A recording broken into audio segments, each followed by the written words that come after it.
Good afternoon, ladies and gentlemen. My name is Nicola Meserve. I'm from Massachusetts, and I have the honor of serving as your chair for the Menhaden Management Board. I'm going to start the meeting by actually looking to Bob Beal to make a couple of introductions. Thank you, Madam Chair. Yeah, I'd like to just introduce two new commissioners from Virginia.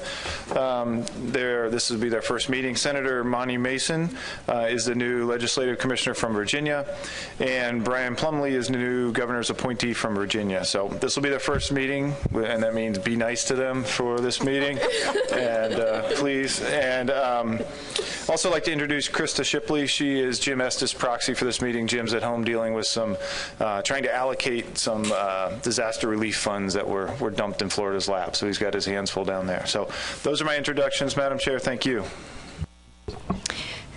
Thank you, and welcome to the Commission family and the Menhaden Board in particular. And is that a question from Robert Boyles? No, ma'am, Madam Chair, but a point of clarification. I do need all the help I can get. Mel Bell, my associate here, the name clad suggests he's sitting here for me, but Captain Bell is actually here for Senator Cromer as his meeting-specific proxy. Thank you for that clarification. If there's nothing else, we'll move on to Agenda 2, Item 2, which is the approval of the agenda. Are there any additions or modifications to the agenda? Seeing none, we'll consider that approved. We also have the proceedings from the May 2018 board meetings. Are there any corrections, modifications to the minutes? Seeing none, we'll also consider those approved. Up next is public comment, and this is an opportunity for members of the public to comment on items that are not on the agenda. Are there any members of the public that would like to comment? There's no names on the sign-in sheet, public comment sign-in sheet, Max? No? Okay. Then we can move on to Item 4. And that is to consider the postponed motion from the May 2018 meeting. That motion is automatically back on the floor, and I think we'll start by getting it up onto the screen and read into the record again, which is move the Atlantic Menhaden Board recommend to the ISFMP Policy Board that the Commonwealth of Virginia be found out of compliance for not fully and effectively implementing and enforcing Amendment 3 to the Atlantic Menhaden Fishery Management Plan if the state does not implement the following measures from Section 4.3.7, Chesapeake Bay Reduction Fishery Cap of Amendment 3. The annual total allowable harvest from the Chesapeake Bay by the reduction fishery is limited to no more than 51,000 metric tons. Motioned by Mr. Bat-Savage and seconded by Mr. Estes. Before beginning debate, allow me to remind the board of just a few items that were related to this motion. The board will recall that in postponing this motion, it also approved sending a letter to Virginia detailing the contents of the postponed motion. Chairman Gilmore's letter reflects the thorough and thoughtful debate that we had in May. That letter, as well as the response from Governor Northam, are in the board's briefing materials.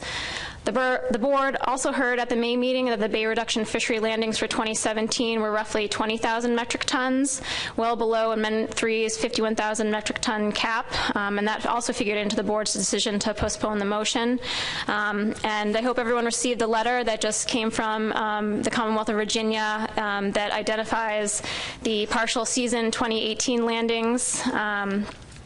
Which provides that 43.8%, or roughly 22,000 metric tons of the Amendment 3 cap has been harvested with landings data through July 27th, 2018. So with that said, I would open up the motion to the board for discussion. Is there? Dave Blazer. I'd like to offer a substitute motion, if I could, so that we can debate that. Already, excellent. So I'd like to move to substitute that if harvest from the Chesapeake Bay by the reduction fishery exceeds the 51,000 metric tons, the Atlantic Menhaden Board recommend to the ISFMP Policy Board that the Commonwealth of Virginia be found out of compliance for not fully and effectively implementing and enforcing Amendment 3 to the Atlantic Menhaden Fishery Management Plan if the state does not implement the following measures from Section 4.3.7, Chesapeake Bay Reduction Fishery Cap of Amendment 3. The three components are the annual total allowable harvest from the Chesapeake Bay by the reduction fishery is limited to no more than 51,000 metric tons. Harvest above the cap in any given year will be deducted from the next year's allowable harvest. Any amount of unlanded fish under the cap cannot be rolled over into the subsequent year, and the implementation of these regulations is necessary to achieve the conservation goals and objectives of the FMP. In order to come back into compliance, the Commonwealth of Virginia must implement the above measures as contained in Amendment 3 to the Atlantic Menhaden FMP. Staff will notify the board if reduction harvest from the bay reaches 90% of the cap and if the cap is exceeded. Thank you. Is there a second to the motion? Second to the motion. And Steve Bowman, thank you. I'd like to speak to the motion. Please go ahead unless David would like to go first. I'll let him go first, Okay. and then I'll add one. Go ahead, Steve. Ladies and gentlemen, members of the commission, good afternoon. First, I'd like to take this opportunity to thank you for the opportunity that brings us here today. I realize that great understanding was afforded to the Commonwealth of Virginia by postponing this matter until today. I also would like to take this opportunity to somewhat apologize, but definitely explain to members of the board that at this juncture, by virtue of this motion, we have not been able to adopt the cap that we were hoping that we would be able to adopt the cap through the mechanism that was proffered, and that would have been that the General Assembly would take up this matter during the course of the interim period.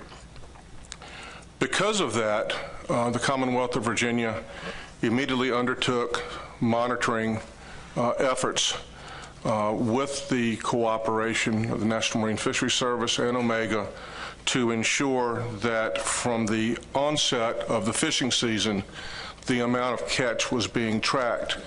That's what you have in front of you today. As what Nicola had indicated as far as the percentage is concerned.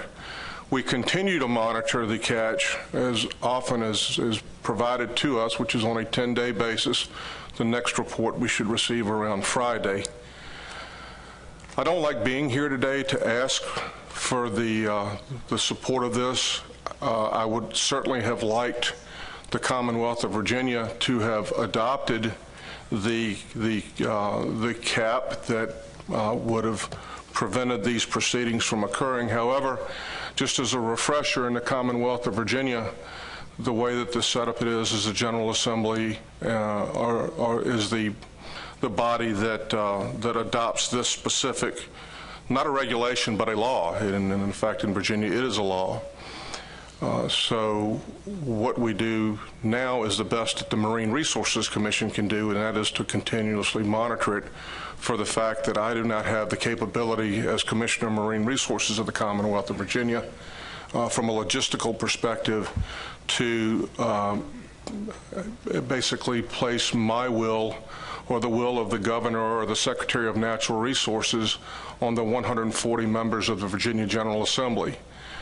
Until the time comes, if the time comes, that the General Assembly does something different as far as the management of the Menhaden is concerned, I am here to do the very best that I possibly can, and that's what I'm here to do today in providing you these numbers, with the promise that should, in keeping with the motion, should the Commonwealth of Virginia determine that the bay cap is in proximity of being exceeded, the first person that I will be contacting would be Bob Beal, and then, of course, the measures that are contained therein that pertain to the immediate trigger by the policy board and a finding of noncompliance would be in order.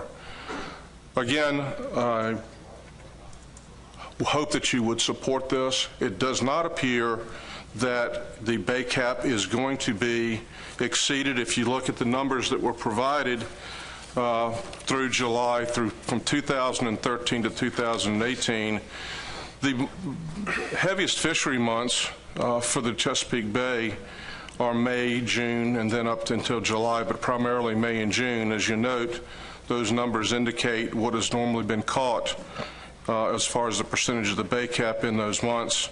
And again, the August through the end of the season. Then if you look through 2013 through 2018, you'll note that the 51,000 metric tons has never been exceeded. So for these reasons, I hope you will support this motion, and I thank you for your time, your indulgence, and your patience. David Blazer. Thank you, Madam Chair. You know, we deal with compliance and non-compliance issues, and I think this is a reasonable solution to try and address the Menhaden fishery. You know, we've debated this pretty extensively. We spent 2 days together in November talking through this and what was good and what we thought was positive.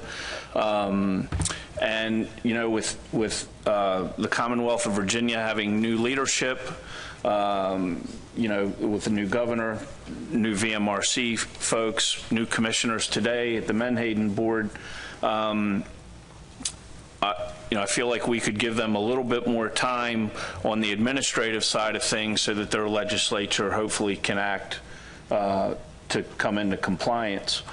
I think this motion offers us, keeps the intent of what we're trying to do with the management plan with the 51,000 metric tons. And again, as the first couple statements there, if they exceed the amount of the harvest, then they're out of compliance. So I think this gives us a little bit of time.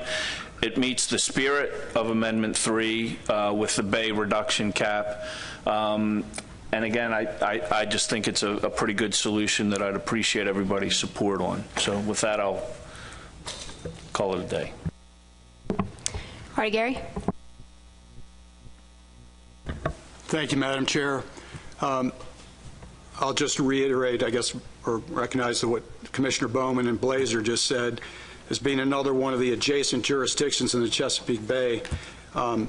In support of this motion, I hope the rest of the board members around the table will recognize that the concerns that led to the support for the cap to begin with are supported by the 3 contiguous jurisdictions in the Chesapeake Bay for the reasons that Commissioner Blazer and Bowman just mentioned. So PRFC supports this motion. Thank you.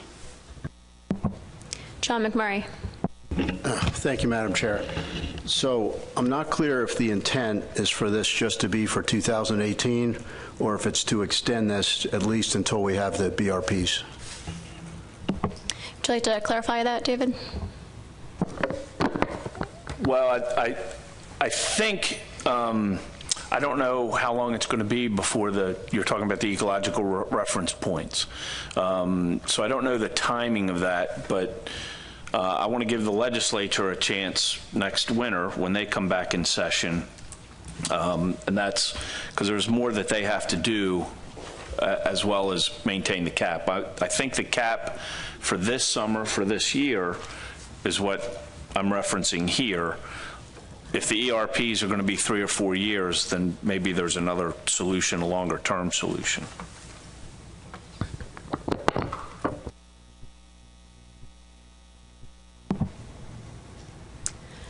Pat Kelleher. Thank you, Madam Chair. I really struggled with this one. I thought, you know, after making the last motion to postpone, we were going to be done with this. We would give the Commonwealth an opportunity to come back into compliance. But obviously, that didn't happen, and that did not happen because of the state agency that is represented here at the table today. It happened because of the legislative branch of government, not the executive branch of government. And I think in talking with Steve and others, there is certainly the part on the agency charged with the implementation of rules or law in this case to be compliant, but they're not able to do so. And because of that, I'm willing to support the motion that's on the board. Thank you. Bob Ballou. Thank you, Madam Chair. I, too, am struggling with this issue and very much appreciate the spirit in which this motion to substitute is offered. But I'm very concerned about the precedent that this might set. In essence, when you think about how many, I mean, Dave Blazer mentioned that we deal with noncompliance, we deal with compliance. You're right, and we deal with noncompliance by holding states accountable. We enact state-specific quotas, for example, for a number of species, and it's incumbent upon each state, upon adoption of an FMP or an amendment that sets forth state-specific quotas, to implement those quotas by putting them on the books. And I find myself thinking, if this approach were to move forward, what would prevent any state under any new quota regime from saying, well, we're not really, and by the way, I certainly understand the challenge regarding the legislature, so I'm really directing my comments broadly, and I don't mean specifically to those sitting at the table here today.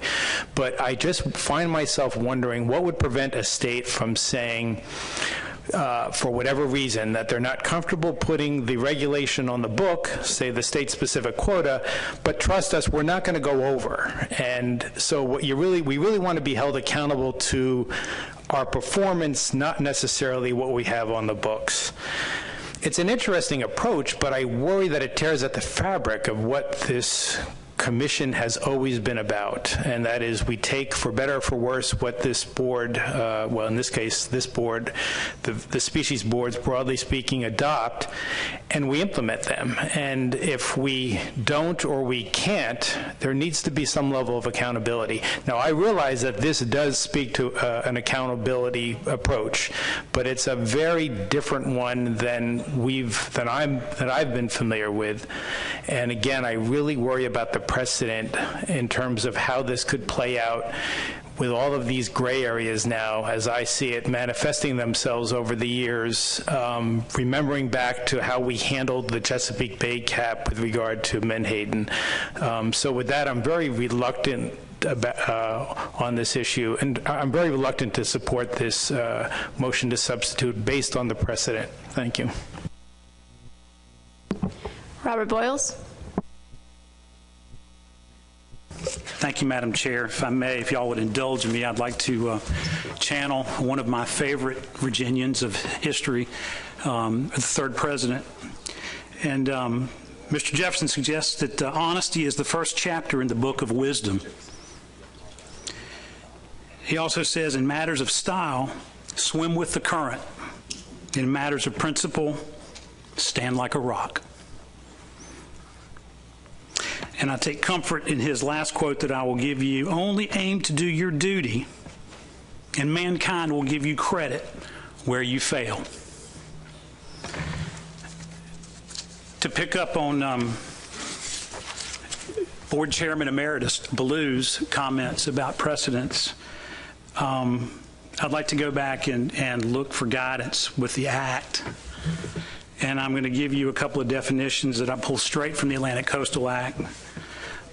Conservation means restoring, rebuilding, and maintaining of any coastal fishery resource and the marine environment in order to assure the availability of coastal fishery resources on a long-term basis.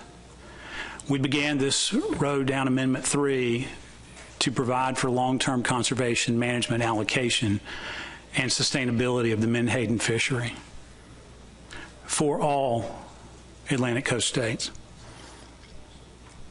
Compliance is the condition, this is from the Charter, compliance is the condition in which a state has implemented and is enforcing all measures required by a fishery management plan. And I go back to the Act, where it says implement and enforce means to enact and implement laws or regulations as required to conform with the provisions of a coastal fishery management plan and assure compliance with such laws or requirements by persons participating in a fishery that is subject to such a plan. My concern here is that this is a conditional compliance, and I just, to pick up on Bob Ballou's comments, I think it's a mighty slippery slope. It's a mighty slippery slope. President Eisenhower said, the force can protect in emergencies. Only justice, fairness, consideration, and cooperation can finally lead men to the dawn of eternal peace. I sure would like for us to move towards peace in this Menhaden fishery. I'm not sure where this leaves us, but I have concerns with the substitute motion. Thank you. Emerson Hasbrook. Thank you, Madam Chair. It's going to be a hard act to follow after that excellent commentary. But I'm wondering, I don't see where the accountability is here, right? The substitute motion says that we can find Virginia out of compliance if they do not implement the following measures. The first of which is the annual quota, the annual total allowable harvest from the Chesapeake Bay by the reduction fishery is limited to no more than 51,000 metric tons. They've already told us they can't do that. So we're just hoping that maybe they can between now and sometime in the future. Maybe this winter when the legislature resumes. But I don't see those three items up there really any different from where we are right now, with just the hope that maybe Virginia will constrain its harvest. The second bullet is in place anyhow. If it goes over the cap, it's going to be deducted from the following year. If there's any underage, it's not going to be added. So I don't think I can support the substitute motion. Richie White. I'll pass. Jim Gilmore. Well, thank you, Madam Chair. I, too, always hate to follow Robert because he really has such an elegant way of speaking. But it seems we're faced with a similar thing that's become modern. It's in modern times, we've got two choices. Neither one is very good. And I'm not in favor of delaying because I think and I've discussed this with a lot of the commissioners about, upholding our process and our procedures.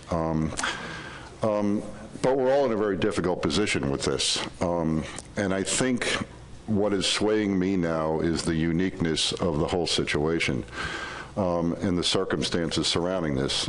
Steve brought up some of them, and Marty other ones about there is a new Virginia administration. Remember in February when we were coming up with the implementing the amendment, it was different people around it. It was a very big transition that was going on. And we're transitioning between ecosystem management and single species management, which is another difficult thing. If this was a few years ago when this would be black and white, and I think we'd all know where we were going with this. But the growing pains of that going into this new world of ecosystem management is complicating this tremendously. And again, more unique things that the species managed by the General Assembly, and I think there's maybe some effort to try to maybe fix that. That we won't exceed the cap in 2018. And again, Virginia's entire quota won't be exceeded.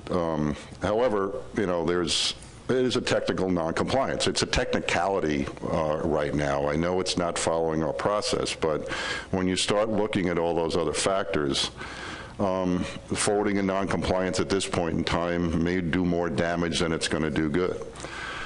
So I've fallen back to, let me try to do not as elegant as Robert, but when I go back to the beginning of my career in management, I had a very good mentor. His name was Herb Doig, and he was a Cornell graduate and a great wildlife manager, and he told me back then that what your job is to serve the resource, and I think that's what all our jobs are around the table. And to serve, we have rules, we have regulations, we have process. Those are tools to get us there, and the great majority of the time, we have to stick to those. But every now and then, a unique thing comes up in terms of management, and I think we're at that point with this situation right now. So based upon that, I think my opinion is really to serve that resource right now, and I think the substitute motion gives us a little bit of breathing room. And still, you know, it's built in that we're not going to exceed the limits that we agreed to. And again, it's not clean.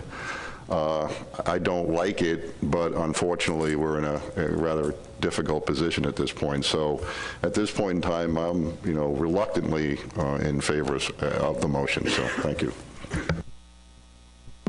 Dennis Abbott. Thank you, Madam Chair. It's amazing how pliable we can become at certain times as we analyze a problem. And the second comment is that I know that I don't read the same books as the gentleman from South Carolina does, obviously. He's always imparting a lot of words of wisdom to us. But I do have two questions, one probably for the maker of the motion and one for the seconder.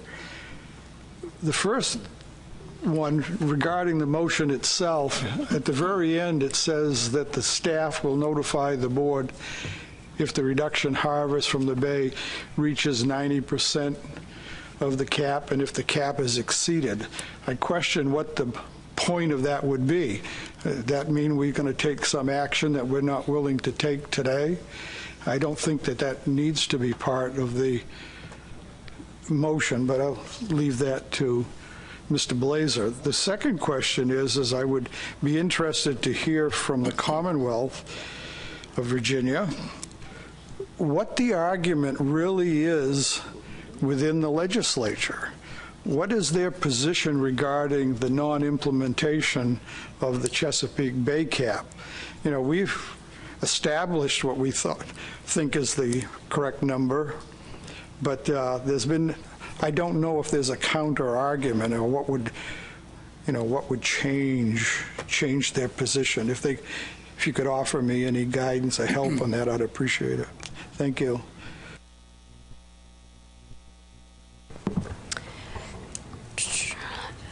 Dennis, I had three more names, and then perhaps if Virginia is interested to respond to your question, I'll see if they raise their hand. No?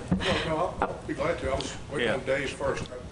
You had two questions. Oh. Do you want us to answer? Yes, please. First question, Dave. Thank you. Yeah, real quick. Thank you, Madam Chair. The purpose of the 90% was to give us kind of an advance notice of if we had to take the action, just to kind of put us on notice that they may exceed the cap at some point, and then follow up with the exceedance, and then that would go back to the beginning part that they would be found out of compliance. So it was really just kind of giving us a heads up that that process is taking place and that it's being monitored.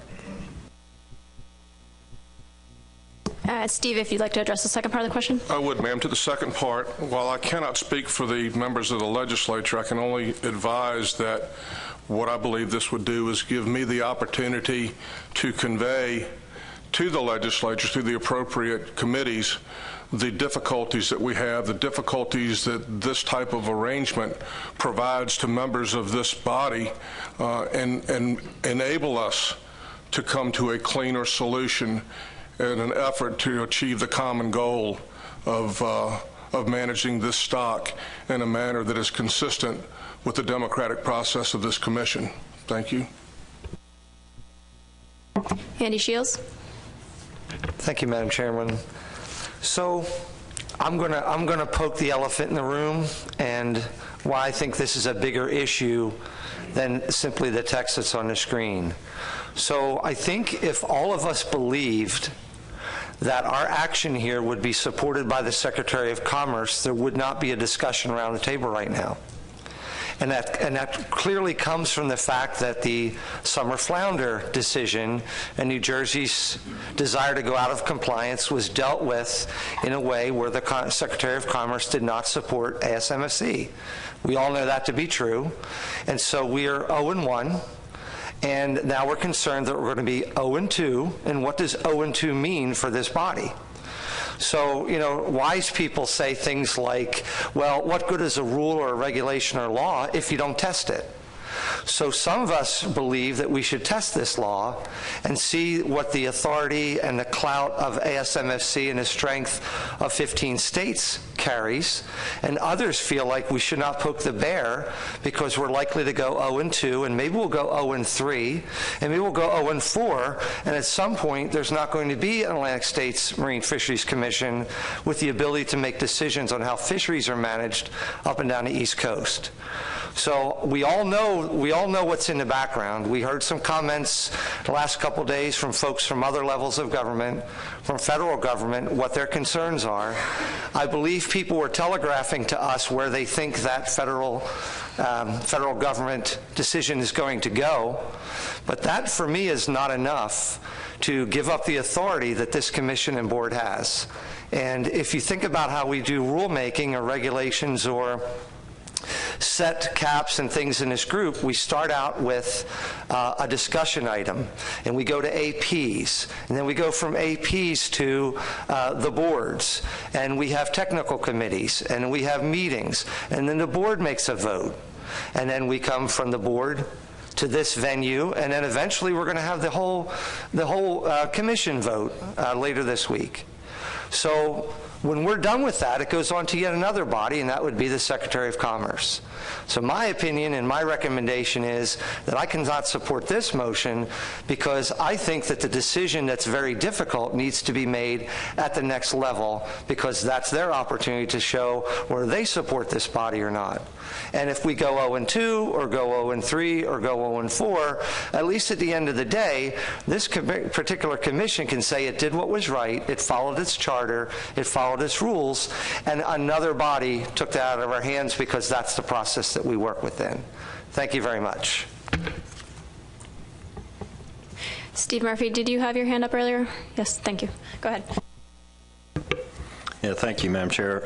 I've struggled with this over the past couple days, trying to determine what's right. I think the precedent is what worries me the most. We brought the original motion to find Virginia out of compliance based on our experience with this body and struggling to bring our own state into compliance with issues such as cobia, where they did not want to be in compliance.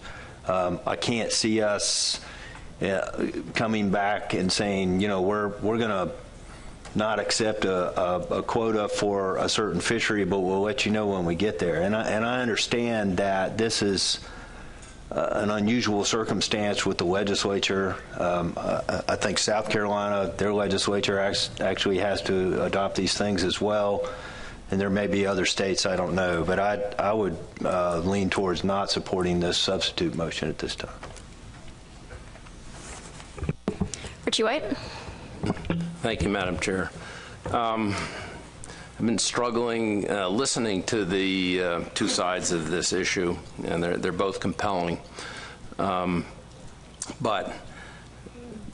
a short time ago, New Jersey had a unique situation, and they decided to not come under compliance.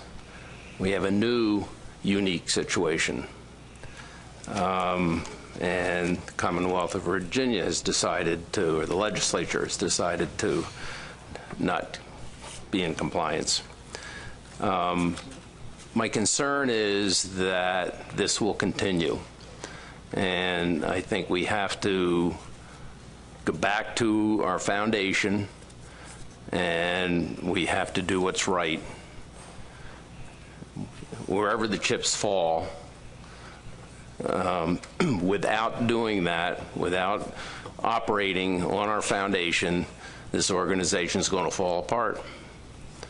And I think going forward, regardless of the outcome from the Secretary of Commerce, that everyone sitting around this table is going to be deciding whether this organization continues. And it's going to be up to us to not bring unique situations, to keep unique situations in compliance. And I think that's important for our future. So I will not be supporting this motion.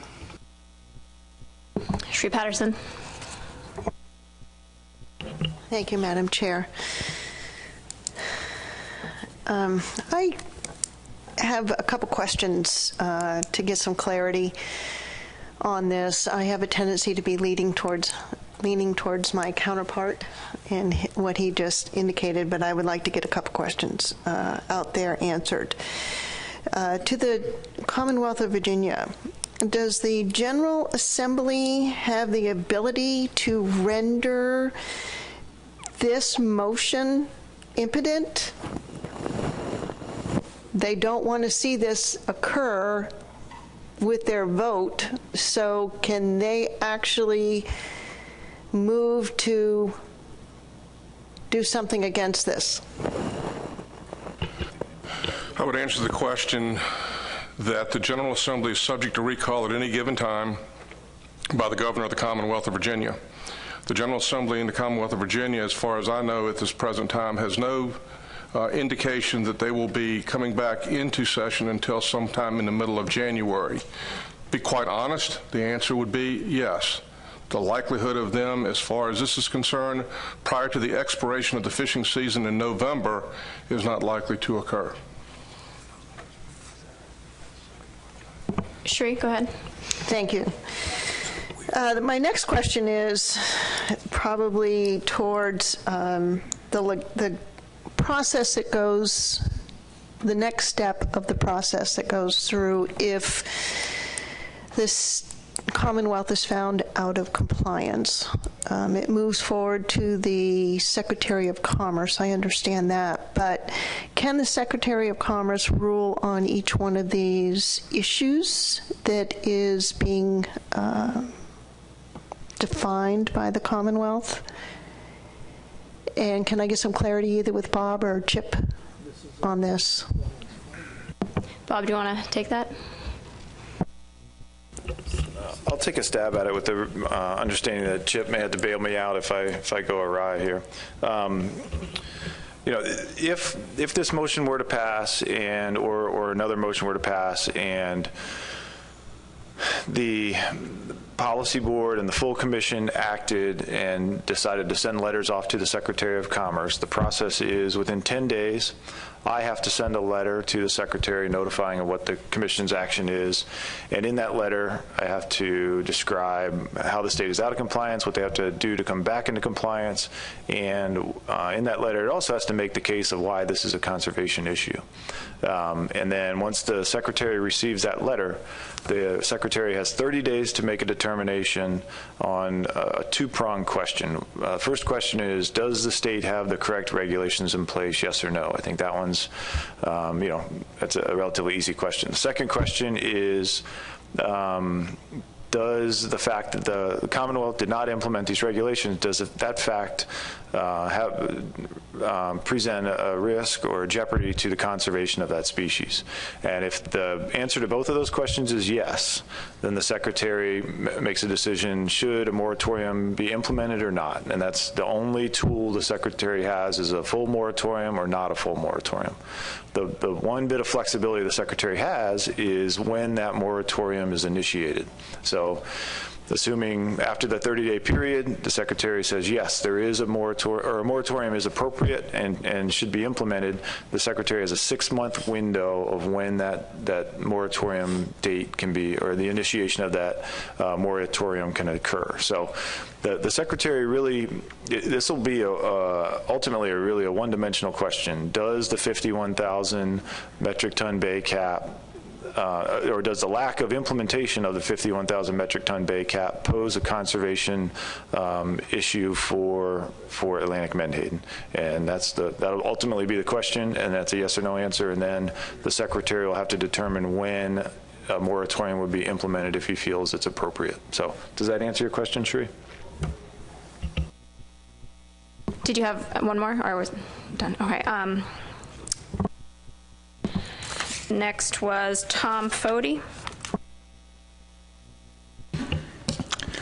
I think New Jersey has more votes on non-compliance over the years than any other state, and that was one of the reasons, because we had the legislature taking care of striped bass, so we would not get a bill through on time and wind up being closed. So we were shut down a number of times because we weren't in compliance. Matter of fact, there was a special session at one time that they were going to vote on it, and the State House actually got flooded. So they canceled the meeting, and they had a special session of the Senate just to vote on a striped bass bill to get us in compliance. And one of the chief lobbyists says, "How the hell did you do that, Tom?" I says, "Because it's striped bass." So we did have a special session to vote on one bill. The other thing I'm thinking about here is when we had only one legislative appointee and one governor's appointee on the boards, we would select a representative to represent all the legislative and the governor's appointees to do that. Back then, I was a legislative proxy for Senator Lou Bassano, and I was sitting on the TATOG board. New Jersey was out of compliance. Doc Gunther come to me, he says, "Tom, how do you feel about voting your state out of compliance?" I says, "That's my job." He says, "You're going to catch flack." I says, "That's my job. I'm here to represent all the legislative appointees. I will get there." So I did vote us out of compliance in New Jersey. Did I catch some heat? Yeah. And I wrote the thing. I says, "That was my job, and I do it again," because that's what it was. I also heard New Jersey brought out about being out of compliance last year. Remember, we were not asking to catch any more fish. We were not asking to do any less reduction than anybody else. What we wanted to do in New Jersey is control the size and the season, which was best for our fishermen to stay within the rules of the quota. And that's what we were not allowed to do. And we put basically appeal the process to basically answer those questions. They were basically refused to basically answer it. So that's one of the reasons we went out of compliance, because we felt we were given a fair shake of the appeal process. And we didn't ask for any extra fish. Matter of fact, we accomplished a bigger reduction than we were necessary, and some of the other states did. So there's a little difference thing going on here. So with that said, I'm not as eloquent as Bob, but I do have a little bit of history here doing these things. And I find it very difficult to vote for this, because I believe in the commission. I wouldn't have volunteered my time for the last 28 years, since 1990 coming, and before that actually going to meetings. So I'm going to have to support the process and leave it at that. I have a couple people on the list who have already spoken once, but I did see Joe Cimino's hand, who hasn't had a bite yet, and then Ray Kane. Go ahead, Joe. Thank you, Madam Chair. I've been giving this a lot of thought. I was originally considering speaking to the motion that was tabled. I find myself more or less in the same situation that Mr. Gilmore's in. Mr. Blue talked to tearing of the fabric. I think that may just be in front of us either way that we step, and I find that a problem. One other difference between the New Jersey appeal that's interesting is Virginia's appeal was pulled. New Jersey's appeal was denied. But there is a document from ASMFC leadership stating that if Virginia left their appeal in place, perhaps it should go forward to the policy board regarding the cap. That was all I was really thinking about talking about today, was because the one thing I feel comfortable with is that we need more science on this. So my hope moving forward is that, there will be priority put in place at ASMFC level for more Menhaden funding, specifically for research on the Bay Cap. I think that's important in our decision-making process. I'll defer as to whether or not I think this motion gets us where we need to go for now. Thank you.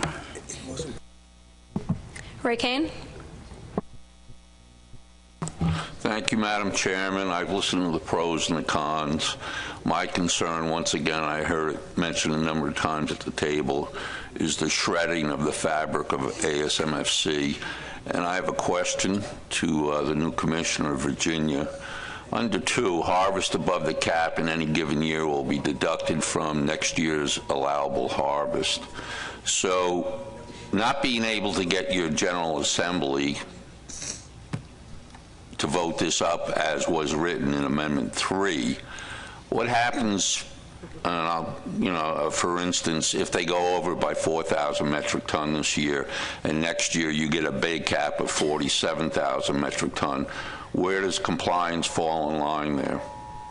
I would presume the compliance would follow the same place that we're asking for this motion to take it, and that is, if we haven't done as is indicated by the motion, that it's immediately forward to the Secretary of Commerce as a finding of noncompliance. Thank you. Doug Brady. Thank you, Madam Chairman. I'm still trying to wrestle with the time frame that is follows this motion. I mean, one, I think we're here today because we're trying to work with Virginia, or this motion is because their legislature did not vote on it this year, and they're not going to be back in session or be called back into session to deal with this, most likely. But in reading this motion, it doesn't have a time period. And so is the maker of the motion or the underlying premise of the motion that this would just go on continuously and the legislature would not have to vote on anything until we move to the next, I guess the biological reference points, Menhaden management. I'm trying to get my head around this. I mean, if we adopt this motion, it appears that we just kick the can down the road indefinitely, and the legislature is not forced to do much of anything.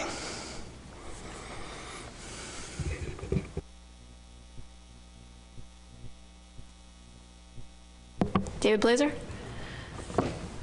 Yeah, I think this is trying to get us through this year and to when the Virginia legislature reconvenes.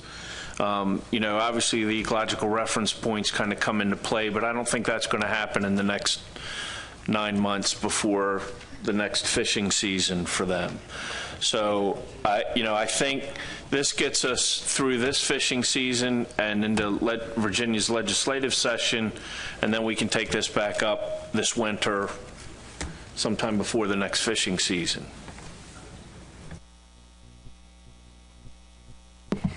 Robert Boyles. Thank you, Madam Chair, and I appreciate the opportunity to speak again. I want to go back to Mr. Shields' question. The real issue here,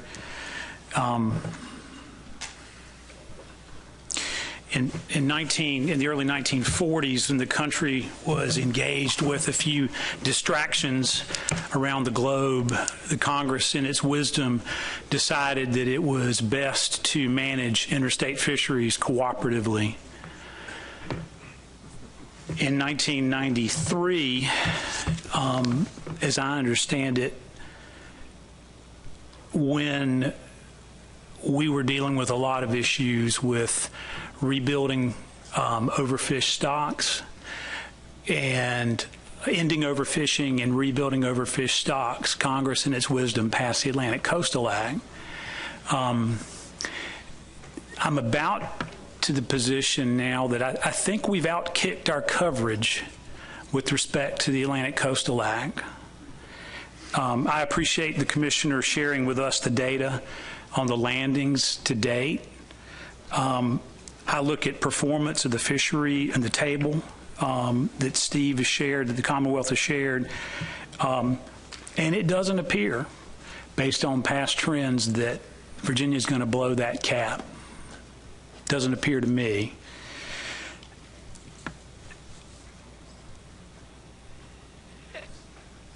But I think when you look at the difficult issues that are before the Commission today and the difficult issues that are sure to come, I'm not convinced they're going to be related to ending overfishing and rebuilding overfished stocks or depleted stocks so much as they're going to be about allocation issues.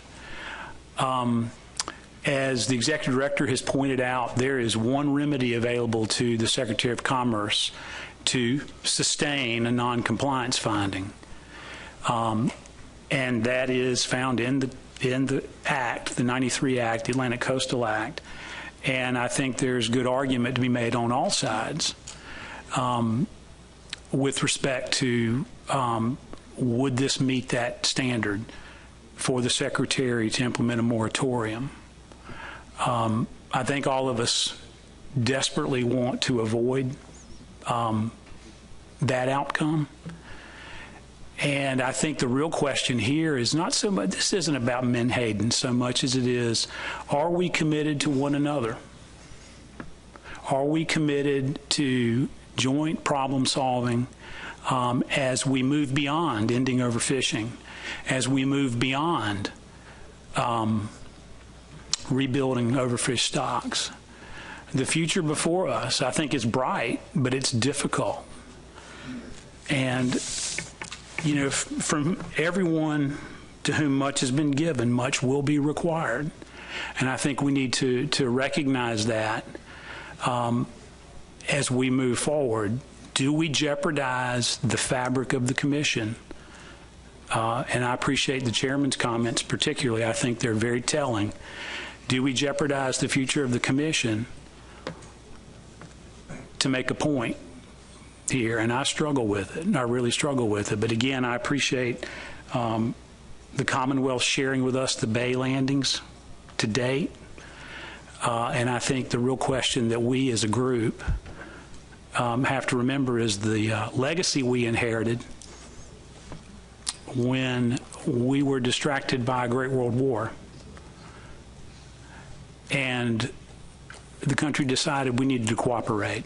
So, you know, from my perspective, to the degree that I have anything to say or do about it, I pledge to you all, I'm very interested. I think there's greater gains to be had by cooperation. Coach Lombardi said individual commitment to a group effort. That is what makes a team work, a company work, a society work, and a civilization work. So I hope we can work to take fisheries management into the future where it needs to be with a reasonable outcome today. Thank you. I'm going to turn to Craig Minor and then Emerson and Steve. So I just wanted to be clear in my mind, no matter what happens, does the commissioner have the authority to suspend this fishery if the fishery is going to exceed some number below what is in statute? Or are you bound by the current statute, which I gather is a higher number? At the present time, by law, am bound by the current statute. And in Connecticut, it's an election year. I have no idea what it is in Virginia. But I can assure you we're far from an election year at this juncture. Just from a distance, it seems to me that the value of this fishery is such that somebody ought to be able to find a pathway, at least for an immediate solution to this issue. So I'm not sure. I'm pretty sure that I don't want to complicate this by supporting a motion that is much more complicated than a motion to table this until November, because I think this just further complicates it, although I do kind of get Robert Boyle's position that trying to work some of these things out has value. I just don't think that it helps me by doing this. And I don't know that there's any other way other than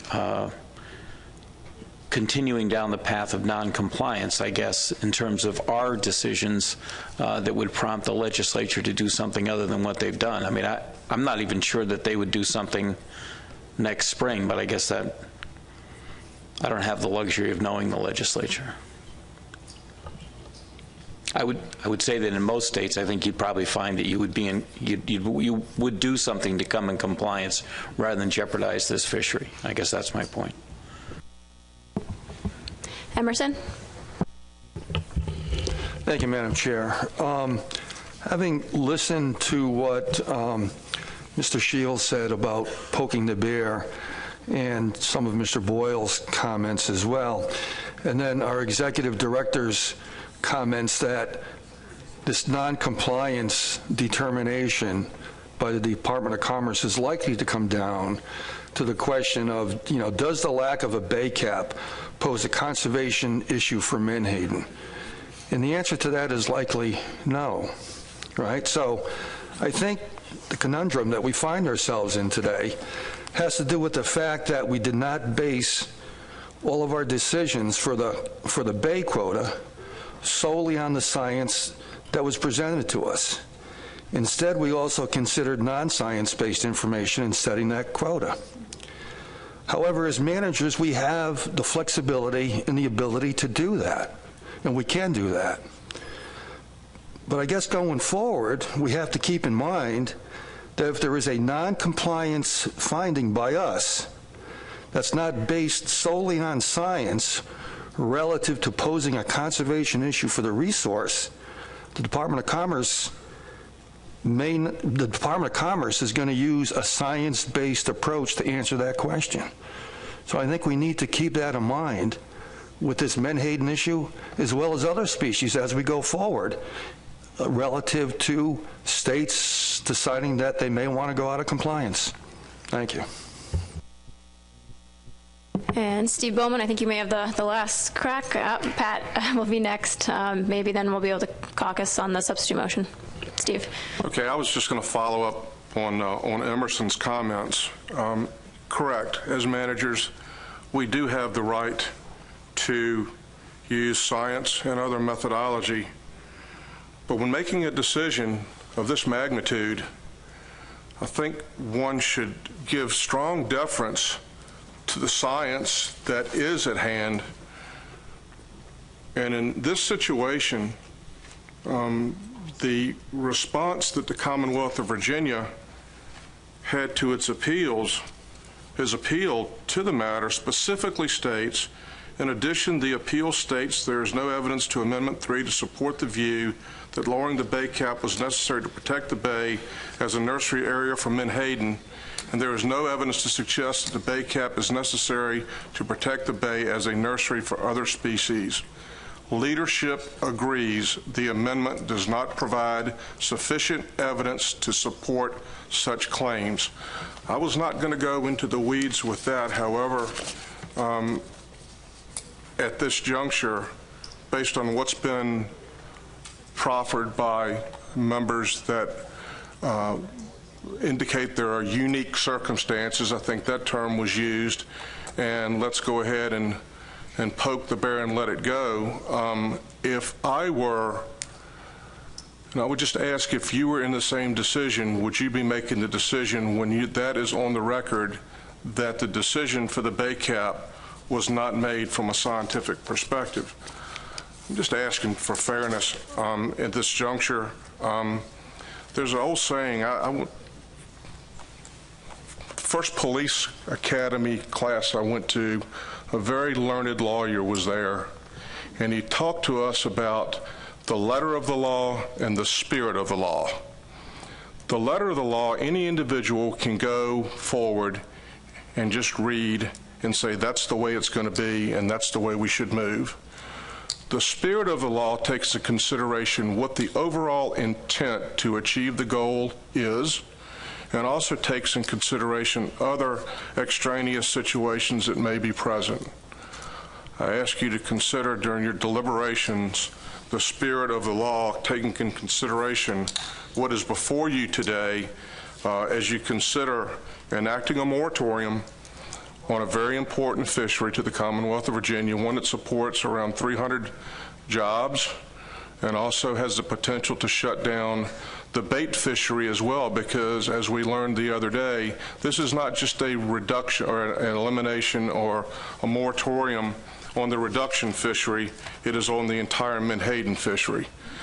Thank you for your time today. Again, I wish we were not in this situation. I would rather not have been before you today. However, I have been, and I provided you the best information that I have had at my avail, and I would ask you to please support the substitute motion. Thank you. Pat Kelleher. Thank you, Madam Chair. I think Mr. Bowman's words on intent and spirit are really appropriate here. Both sides of this issue are concerned about the fabric of the commission, to use a term that was used earlier. Everybody is trying to get to the same point in protecting this organization. And I think there are two ways to do it. In a meeting a week or two ago in Maine with both current and past leaders of this commission, I made a speech almost word for word to what Richie White said. But after reflecting on that and thinking about how a negative finding from the Secretary of Commerce would impact the fabric of the commission, it has led me to this point. And I would urge everybody to continue to work in cooperation with the Commonwealth and pass this motion. Doug Haymans. Thank you, Madam Chair. And this is really a point of clarification so that I know what I'm about to vote on. Although I appreciate the motion as it's been brought forward, it is rather lengthy, and I wonder whether everybody reads it carefully, especially the first paragraph. It seems as though it's an if-then statement without an if, without a then, but two ifs. And so it looks like to me it says that if it's exceeded by 51,000 pounds, and if the state doesn't do something to reduce it, then and only then is it out of compliance. And I just want to make sure that I understand that statement before I vote on it. And perhaps as we caucus, staff can clarify the reading of that first paragraph.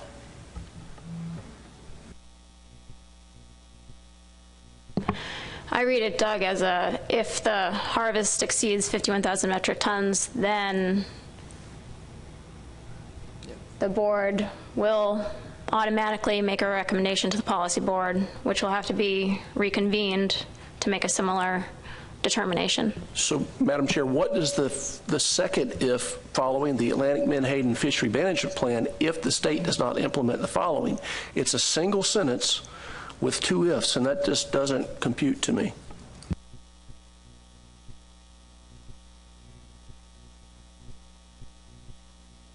Bob Beal.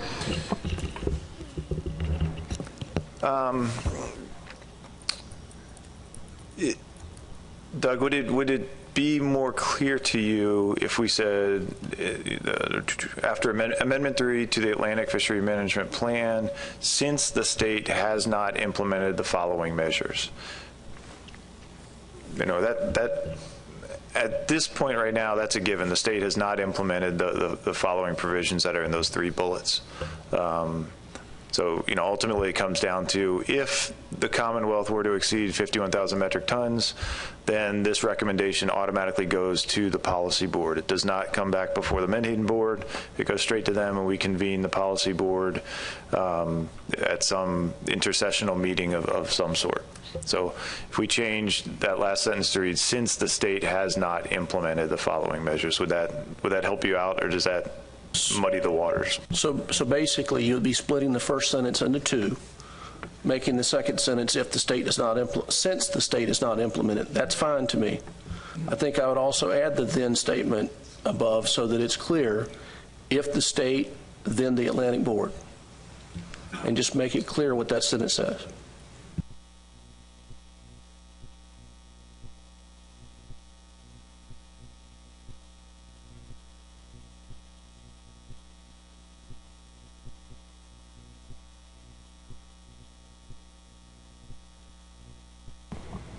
Is that an acceptable change with the, staff is still working on it? Good. Is that an acceptable change with the maker and seconder of the motion? Is that the intent of your motion? I would add a will in front of the recommend. Will recommend to the ISFMP.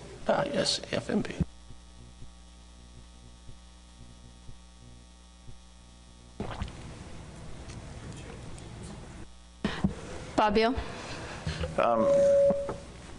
With the change that says the Atlantic Menhaden Board will recommend to the ISFMP policy board, I think that's okay if everyone has the understanding that this board will not take further action. It's an automatic transfer of, the recommendation automatically moves to the policy board that the Menhaden board recommends they be found out of compliance. Is that, if everyone is operating on that understanding, I think we're okay with that wording. Thank you. Thank you for the clarification, Bob. And that's my understanding now that it's on the record, that is the intent of the motion. I see a nodding of head from David Blazer and Steve Bowman.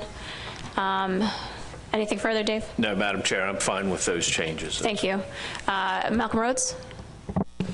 I just had one quick clarification just from my head. The current Chesapeake Bay reduction fishery by the state is still 87,000 metric tons. Is that correct, or what's on your books now? On the books, the law is concerned? Correct. It's 87,000. 87,000, I believe, is what's on there. Okay. I hope we're going to, one last from Derek Warner, please. Thank you. Yeah, I know there's been questions. I think Bob did a great job describing the Atlantic Coastal Act and the process. There's been a couple questions have come up on kind of the conservation need and what needs to be discussed. What I'd like to do is kind of ask Chip if he can come up, give a little bit of, from his perspective. We've been back and forth a little bit, and just to kind of get the last word in with, from him, if that's acceptable to the board.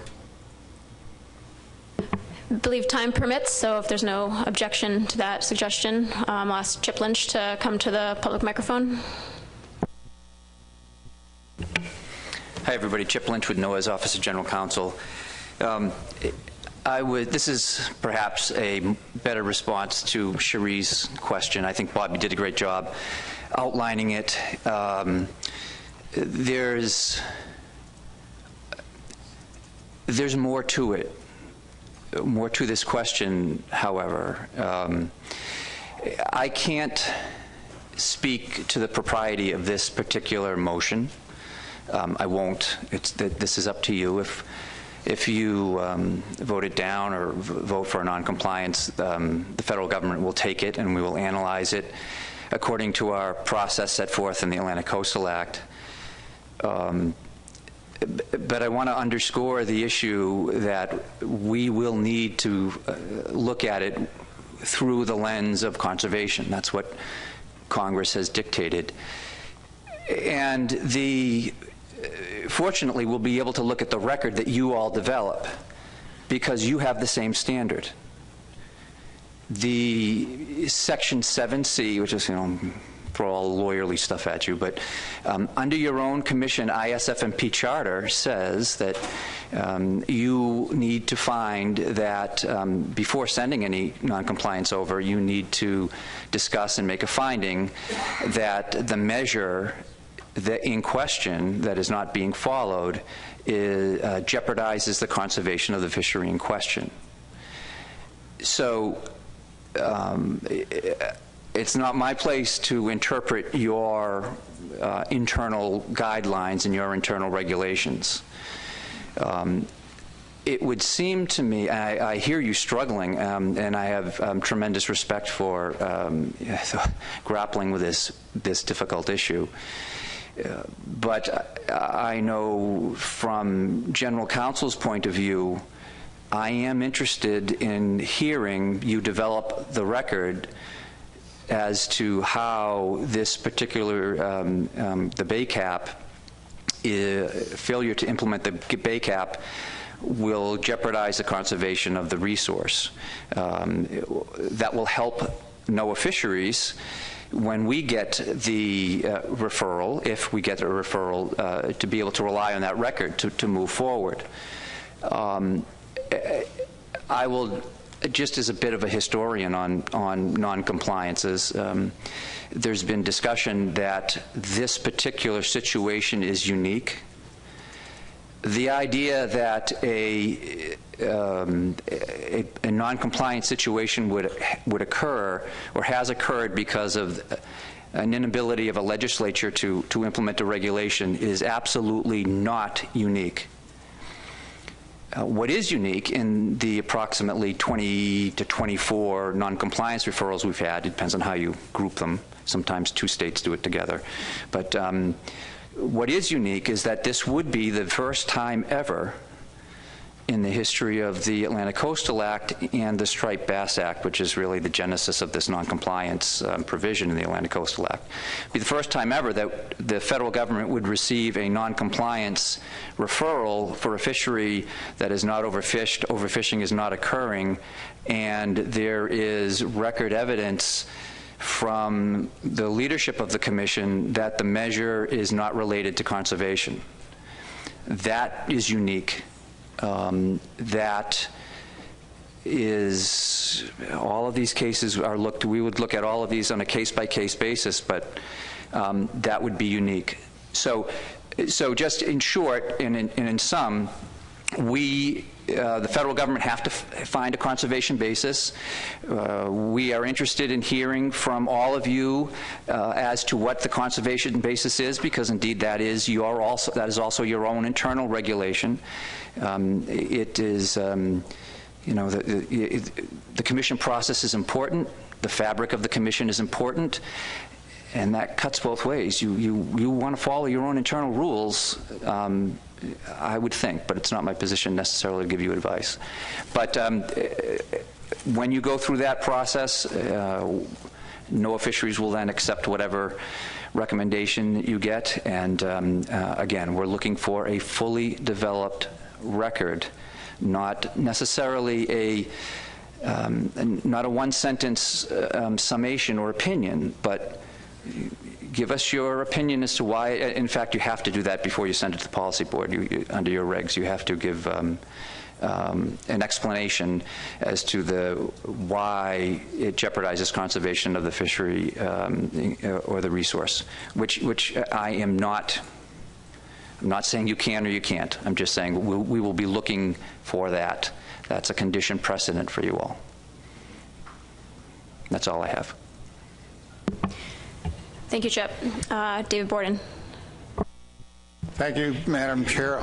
Like almost everyone else around the table, I'm very uncomfortable with the position I think we all find ourselves in. And I just cannot see, given the legal guidance we just got from Chip, who I have great admiration for, I just can't see us sustaining non-compliance finding. Having said that, I think that I would align myself with Robert Boyle's comments that cooperation is the key here, and we have to figure out a way to do that. And what that means is we have to compromise in order to get the job done. I'm opposed to the motion. I don't think it gets us anywhere. I would be more comfortable if we table the motion, ask the staff to spend the next couple of months, go back through the record, and pull out the pieces that they think are pertinent to a non-compliance finding and bring those back. I just point out that what this does, at least in my view, and I think the motion is very well intended, and I compliment those that have drafted it. But I mean, the essence of the motion is that if they go over, so we're drawing a line, they're saying if they go over the 51,000, then we're going to recommend that some action be taken at the policy board, which means that there will be another discussion on this. So what do we gain by passing this motion? We may as well table a motion, ask the staff to review the record, bring back the pieces of the record that they think that are pertinent to a non-compliance finding, and then at that point we can have an informed judgment. Is this going to meet the standard that Chip is talking about or not? So that's my 2 cents on the issue. I'm opposed to the motion. Dennis Abbott. Yes, thank you, Madam Chair. I think we've had a robust discussion, and we probably all could go around the room once or twice more, and I don't know if it would change anybody's position, but I'd like to limit debate on this, and hopefully if we agree on limiting debate, we can vote on this motion, or if Dave Borden suggests to make a tabling motion, whatever, but I think it's time to move along. Couldn't have said it better, Dennis. So let's take 3 minutes to caucus on the substitute motion, please.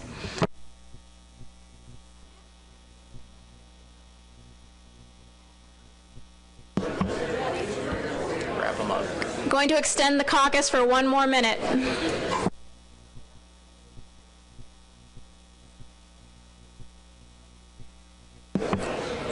Can the board members please return to their seats?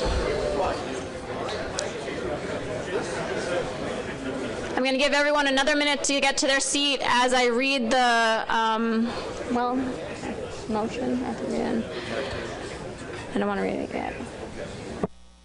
Can I talk before we vote?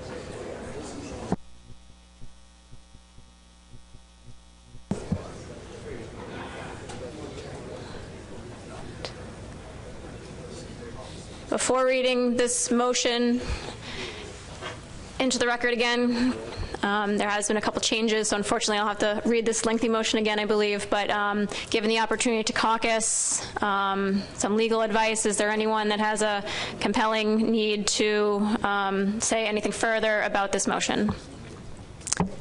Eric Reed. Thank you, Madam Chair. I really don't know what to say. I'd like to quote Vince Lombardi, but I don't think it could be in public, and that would probably be fine with everybody. I'm concerned that this decision should not be made by this board. That's my concern. Virginia is out of compliance. You're out of compliance. Your legislature has forced you into being non-compliant. This morning we had a little discussion about whether or not the Commission and the New England Council should cooperate better, and I think we all decided that we should. So my question becomes, should the Commission be willing to cooperate with the Commonwealth of Virginia, the legislature there? Which has nothing to do with Menhaden. It has everything to do with policy, which gets me to whether or not this board should make this decision. I mean, I know it's, there's only a few more players on the policy board, but it is the policy board. And that's what concerns me. So the way I understand it is if we pass this motion, then if conditions are met, then the decision to find out whether or not we call Virginia out of compliance is going to be a policy board decision. That is my understanding at this point. If it fails and we decide that we are going to find that the board will find Virginia out of compliance, that's another thing. Me personally, I would support this motion because I think this decision needs to be in the hands of the policy board. I defer to all. I mean, you guys have been around a long time. The Commission's been around a long time. A lot of you members have been around a long time. I have not. But in my mind, this is a decision on the policy of the full Commission, not just for us. And I would support this. I might get outvoted by my fellow Rhode Islanders, but that's my position. We should pass this because this decision is too momentous to not be made by the policy board.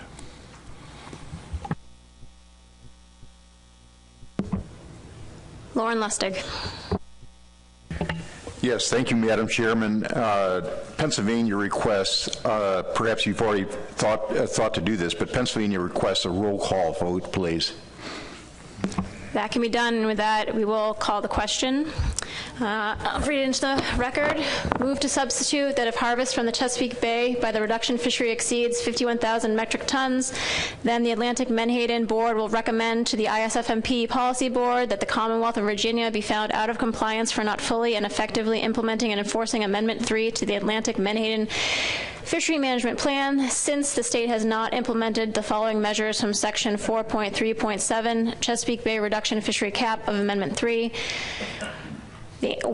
Part 1, the annual total allowable harvest from the Chesapeake Bay by the reduction fishery is limited to no more than 51,000 metric tons. Part 2, harvest above the cap in any given year will be deducted from next year's allowable harvest. And Part 3, any amount of unlanded fish under the cap cannot be rolled over into the subsequent year. The implementation of these regulations is necessary to achieve the conservation goals and objectives of the FMP. In order to come back into compliance, the Commonwealth of Virginia must implement the above measures as contained in Amendment 3 to the Atlantic Menhaden FMP. Staff will notify the board if reduction harvest from the bay reaches 90% of the cap and if the cap is exceeded. I'll turn to Max to conduct the roll call vote. Maine. Yes.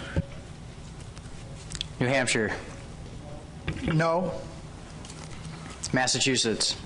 No. Rhode Island. No. Connecticut. No. New York. No. New Jersey. No. Pennsylvania. No. Delaware. Yes. Maryland. Yes. Potomac River Fisheries Commission. Yes. Virginia. Yes. North Carolina. No. South Carolina. Yes. Georgia. No. Florida. No. U.S. Fish and Wildlife Service. Abstain. National Marine Fisheries Service. Abstain.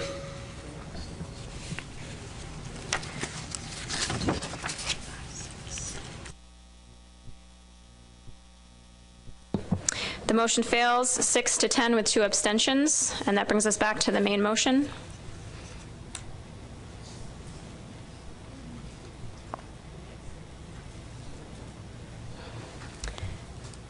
When staff is ready, they'll get the main motion back on the screen for us.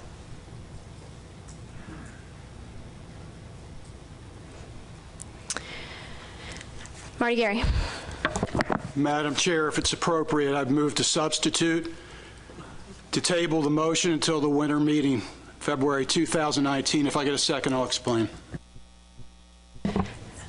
Be a motion to postpone until the the February meeting then? Yes, Madam Chair. Seconded by Dennis Abbott.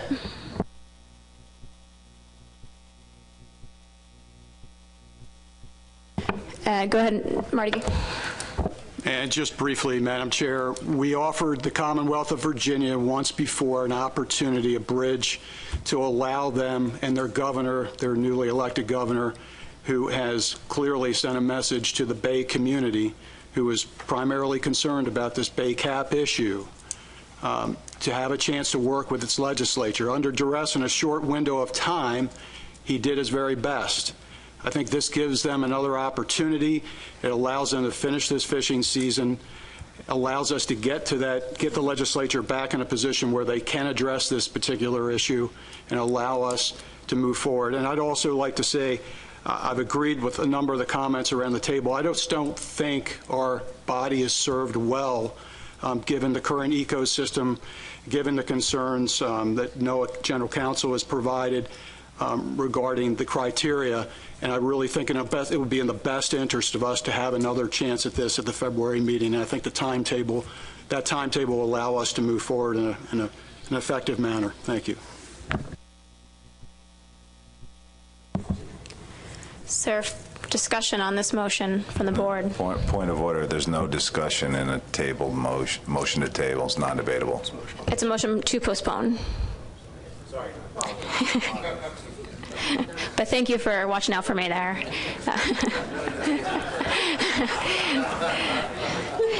David Borden. Yes. Thank you. One of the advantages I see in doing this is that there's a lot that's going to change. It does, as the author characterized, it's going to allow the legislature another opportunity to consider the issue, but I just point out to everybody that we're going to have a major bait crisis up and down the coast. It's almost guaranteed to play out because of the cuts in the sea herring fishery. And I think that's going to have major impacts in terms of how menhaden are harvested, where they're harvested, and I think there's going to be a lot of discussion about all of the rules that we just put in place on menhaden. So allowing some of that to play out, I think, is advantageous for the Commission. Thank you. Seeing no other hands raised, so we will call the question. The motion is to postpone to the February 2019 Commission meeting. All those in favor, please raise your right hand.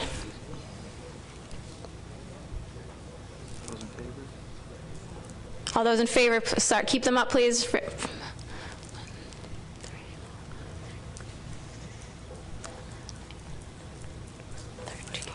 13. We have a disagreement on the count, so please put them up high. Thank you.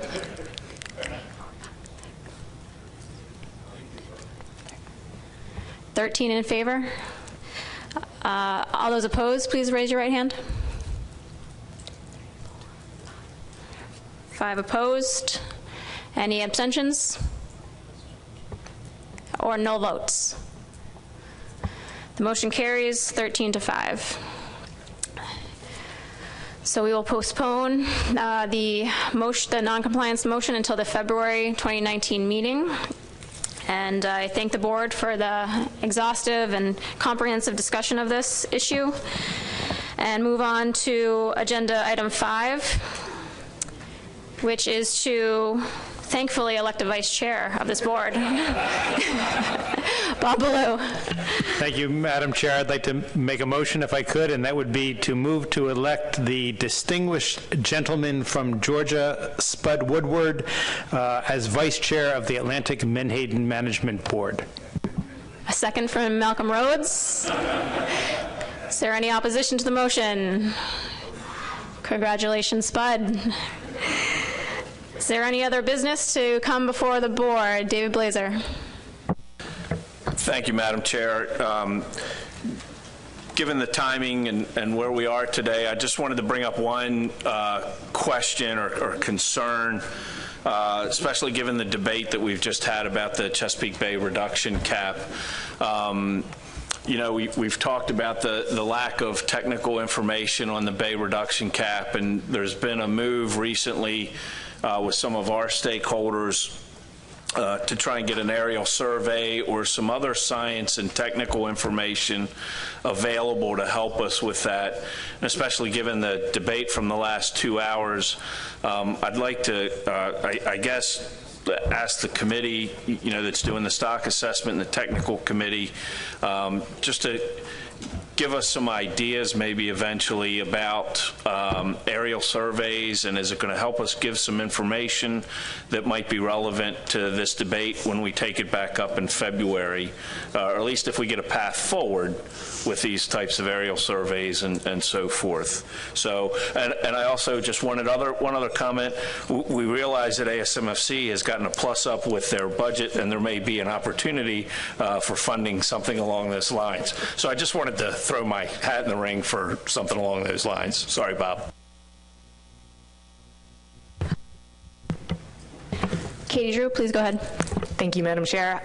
So the technical committee absolutely supports the concept of an aerial survey. It's one of our research priorities for Menhaden, whether that's focused on the Chesapeake Bay or on a larger coast-wide scale.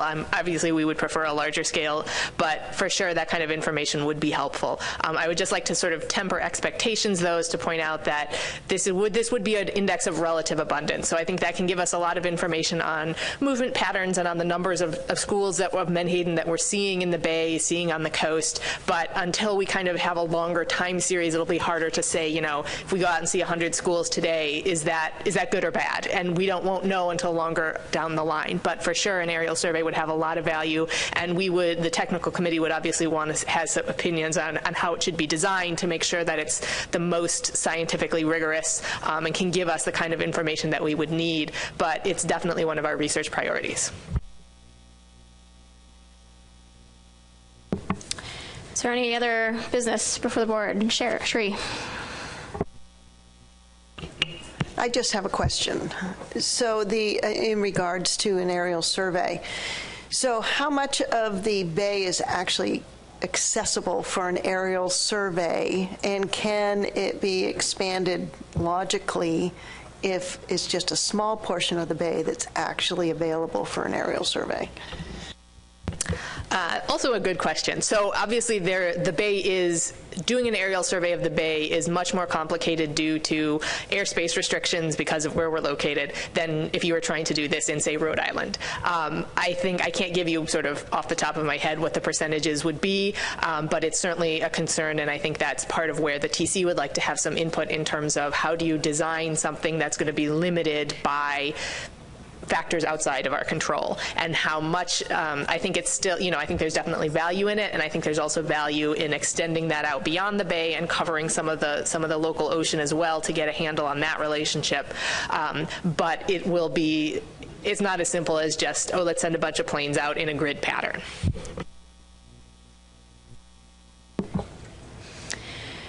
Anything further to come before the board?